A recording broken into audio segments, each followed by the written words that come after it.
Nos hemos pasado una década oyendo que había que recortar las pensiones porque no eran sostenibles, que la única solución era cobrar menos o trabajar más años, y que no hay más alternativa. Pues sí que la había. Soy Juan Luis Sánchez. Hoy en Un Tema al Día, reforma de las pensiones, otra derrota neoliberal. Una cosa antes de empezar. Hola, soy Juanjo de Podimo. ¿Sabes que Podimo es una app en la que puedes escuchar un montón de podcasts de true crime, conversaciones loquísimas, entrevistas, humor, vamos, un poco de todo?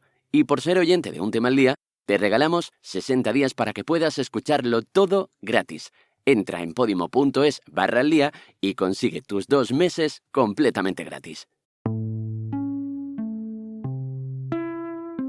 Llevamos décadas que, cuando hablamos de pensiones, cuesta escuchar a alguien que no repita este mantra. Pero quiero decir que el sistema de pensiones tal como está no es sostenible. Vamos a empezar a hablar de la sostenibilidad de las pensiones en esta escalada del PP y el PSOE que están traicionando a nuestra generación. Y nadie se atreve a decir en España que nuestro sistema es insostenible. No se sostiene el sistema.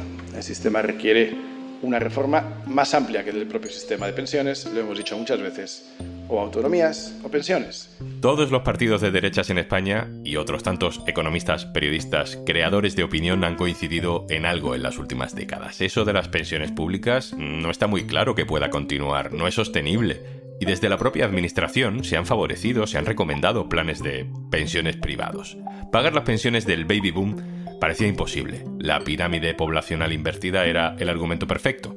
Cada vez nacen menos personas en nuestro país, la gente vive durante más tiempo, un callejón sin salida que solo iba a tener como solución la privatización para quien pueda y el empobrecimiento para los demás. Y la guinda de siempre, es que eso es lo que pide Bruselas.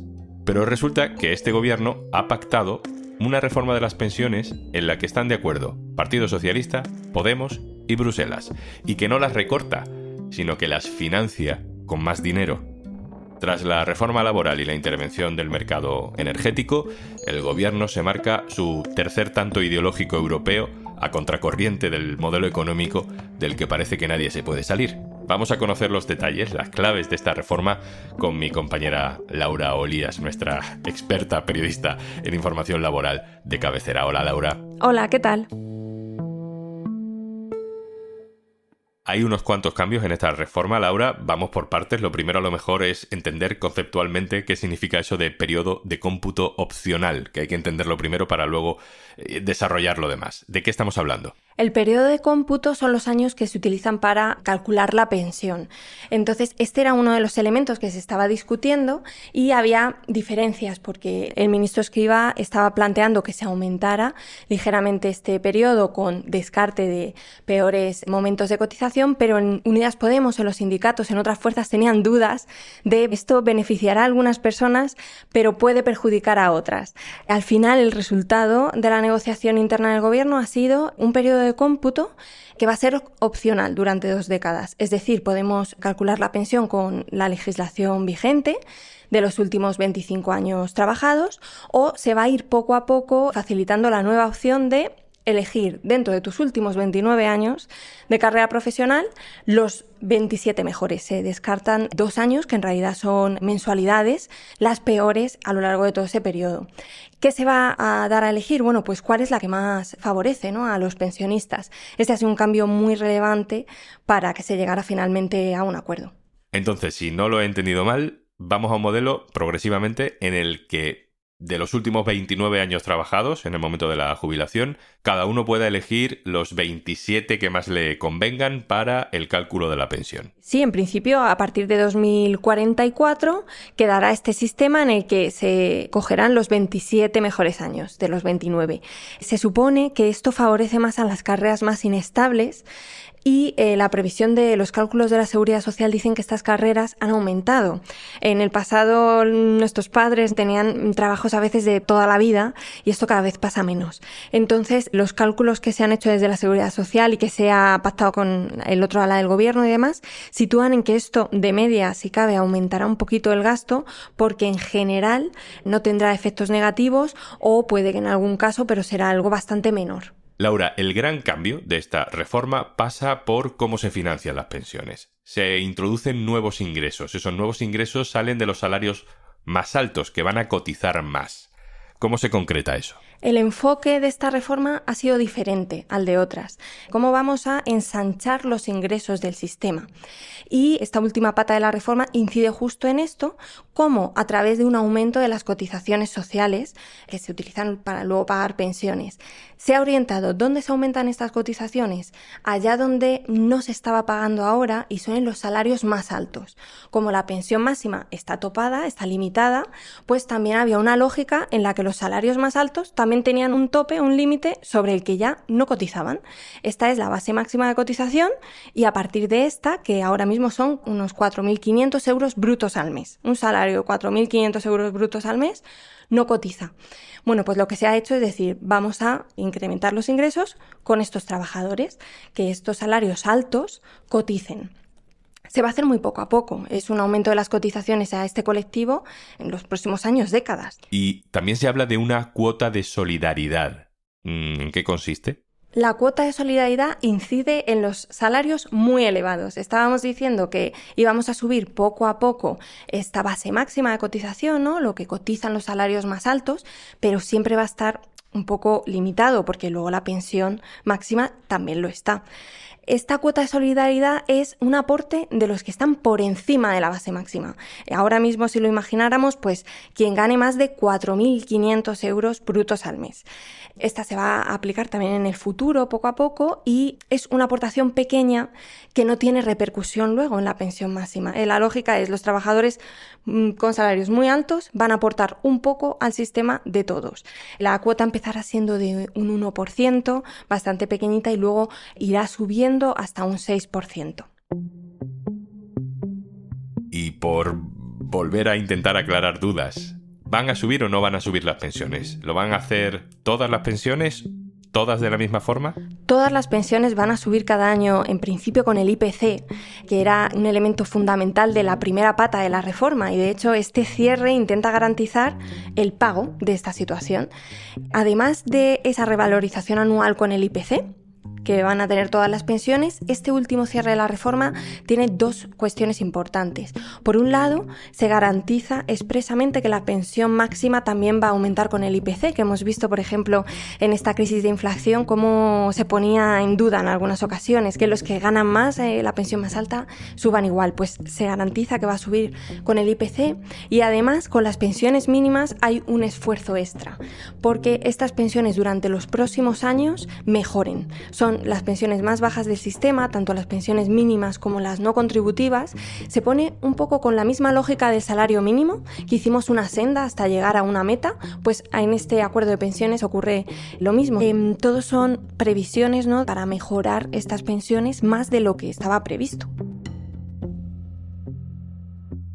Este nuevo sistema, Laura, beneficia especialmente a muchas mujeres que a lo largo de su trayectoria laboral han tenido que dejar de trabajar, que tienen menos años cotizados, ¿no? ¿Qué medidas específicas hay para ellas? En primer lugar, por la subida de las pensiones mínimas y no contributivas, donde hay muchísimas mujeres. Por lo tanto, mejorar estas cuantías supone que va a haber mejores pensiones para las mujeres y se prevé que reduzca la brecha de género, que a día de hoy entre lo que la pensión media de los hombres y la pensión media de las mujeres excede el 30%, es muy alta. Además, hay medidas específicas. Hay una subida del complemento contra la brecha de género de las pensiones, que antiguamente se llamaba complemento de maternidad. Lo aprobó Rajoy. Luego la justicia europea lo enmendó, entonces ahora tenemos un complemento contra la brecha de género. Va a aumentar, se compromete también este acuerdo a aumentarlo un 10% en los próximos 2 años y también tendrá su efecto, claro. Y luego hay otra medida específica para mujeres, que es bonificar más lagunas, vacíos profesionales, ¿no?, en la carrera de las mujeres, que muchas veces está interrumpida por los cuidados. Y en ese sentido se aumenta lo que la Seguridad Social te garantiza, ¿no?, en estos años de vacío. Y con esta reforma encima de la mesa, ¿qué posición tienen la patronal, los sindicatos? ¿Cómo está el ambiente? El acuerdo va a salir adelante con los sindicatos y sin los empresarios, porque los empresarios desde el primer momento prácticamente no han estado muy por la labor de negociar este cierre de la reforma, que se veía que estaba orientado a incrementar ingresos, no a recortes, y que además salía precisamente del bolsillo de las empresas. Es verdad que las empresas, seguramente las más grandes, sean más competitivas, que son las que abonan los salarios más altos, se han mostrado muy en contra, de hecho, del último borrador y no va a salir con ellas. Los sindicatos han hecho un gran esfuerzo, la verdad, negociador en todo este proceso. Así que bueno, es un acuerdo que les favorece porque también ellos llevaban mucho tiempo diciendo, al igual que la izquierda parlamentaria, que las reformas de pensiones tenían una posibilidad muy grande en el lado de los ingresos. Y es al final lo que se ha hecho. Laura Olías, compañera del diario.es. Un abrazo, gracias. Gracias a vosotros. Un abrazo. Ignacio Escolar, director del diario.es, hola. ¿Qué tal? Buenas. Te quería pedir tu análisis político sobre esta noticia porque tiene mucho trasfondo también ideológico, ¿no? Ha caído otro dogma neoliberal. Las pensiones no se podían financiar de otra manera y de pronto tenemos instrumentos nuevos. ¿Qué valor político tiene para el gobierno haber conseguido que incluso Bruselas dé el visto bueno a algo así? Es una victoria muy relevante para el gobierno por muchos motivos. El primero porque es la primera gran reforma de las pensiones en Europa que se hace por la vía de los ingresos y no por la vía del gasto. Hasta ahora todos los ajustes que se estaban haciendo en los sistemas de pensiones para compensar la llegada del baby boom y solucionar el problema de sostenibilidad de las pensiones era siempre con recortes. Lo estamos viendo en Francia, donde por ejemplo están planteando un aumento en la edad de jubilación. Es muy relevante porque se ha generado un modelo que permite demostrar que hay otra vía, que no solamente se pueden cuadrar las cuentas por la vía de recortar prestaciones a los jubilados y a los futuros jubilados. Además de lo que tiene que ver con las pensiones, veníamos de una semana muy complicada por las discusiones dentro del gobierno de coalición sobre el 8M, sobre la ley del solo sí es sí. Esto, sacarlo adelante en esta semana es muy complicado y, bueno, le da otro tono, ¿no?, a la coalición. La vía que ha utilizado el gobierno para cerrar los problemas internos provocados por la reforma del solo sí es sí ha sido acelerar con las pensiones, que era algo que ya estaba en marcha y que estaba previsto que surgiera en cualquier momento, y también acelerar con la ley de la vivienda, que probablemente en las próximas semanas tenga novedades.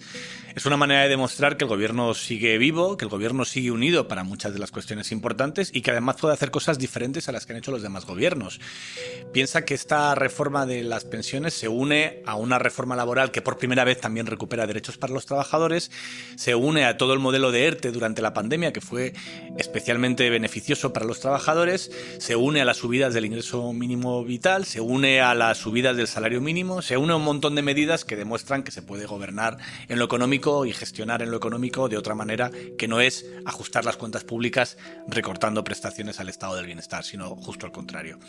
Yo creo que para el gobierno ha sido un balón de oxígeno importante, también porque es esta Europa a la que el PP recurría como una madrastra que iba a castigar al gobierno quien le da un aldabonazo.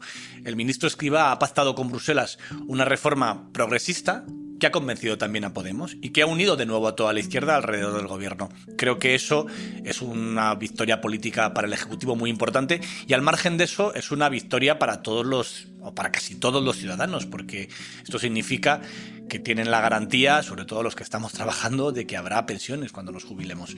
Creo que es una buena noticia para cualquiera con sensibilidad de izquierdas. Ignacio Escolar, director del diario.es. Muchas gracias, un abrazo. Gracias, Juanlu.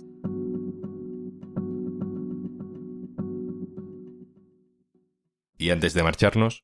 Estábamos pensando que posiblemente te apetezca escuchar un montón de podcasts y audiolibros y te venga bien disfrutar de 60 días gratis de Podimo. Así que por ser oyente de Un Tema al Día, si entras en podimo.es/al-día y te registras, los tienes sin sorteos ni letra pequeña. 60 días gratis de Podimo para que escuches tus podcasts o audiolibros favoritos y descubras muchos nuevos. Y ahora también en tu ordenador, porque es cómodo descargar Podimo en tu móvil y llevarlo a todas partes, pero también escucharlo mientras trabajas o curioseas las redes sociales. Ves fotos de tu último viaje esperando con ganas al siguiente o buscas recetas para darte un homenaje en tu próximo día libre. Hagas lo que hagas, puedes hacerlo escuchando charlas divertidas, aprendiendo un montón de curiosidades, pasar un poquito de miedo con algunos de los true crimes más impactantes o escuchar ese audiolibro que llevabas mucho tiempo queriendo escuchar y no encontrabas el momento. 60 días gratis de podcast y audiolibros en podimo.es/al-día. Esto es Un Tema al Día, el podcast del diario.es. Si te gusta lo que hacemos, necesitamos tu apoyo. Hazte socio, hazte socia en eldiario.es/socio. Este podcast lo producen Carmen Ibáñez, Marcos García Santonja e Izaskun Pérez. El montaje es de Pedro Nogales. Yo soy Juan Luis Sánchez. Mañana, otro tema.